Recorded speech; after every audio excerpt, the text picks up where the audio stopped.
இதனால இது ரெண்டுமே சுண்டி போறதால பித்தம் அதிகரிக்கும் அப்படின்னு சொல்றாங்க. உடல்ல இந்த பித்தம் அதிகரிக்கிறதால கப நோய்கள் எல்லாமே உண்டாகும் அப்படின்னு சொல்றாங்க. நீர் சம்பந்தப்பட்ட நோய்கள் எல்லாமே நம்மளை அண்டும் அப்படின்னு சொல்றாங்க.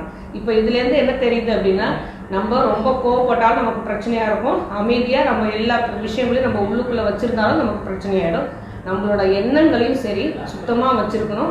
மற்றவங்களோட எண்ணங்களுக்கு மதிப்பு கொடுத்து அவங்கள மனசு புண்படாத வண்ணம் மிதமான வார்த்தைகளை மட்டுமே நம்ம வாழ்நாளை யூஸ் பண்ணிட்டு வந்தோம் அப்படின்னா நமக்கு உடல்ல உள்ள ரத்தத்தாதுவும் சரி சரத்தாதுவும் சரி உள்ள அறிவும் சரி எதுவுமே சுண்டாம நமக்கு போதுமான அளவு கிடைச்சிரும். அதனால நீர் சம்பந்தப்பட்ட எந்த நோய்களும் நமக்கு வராது.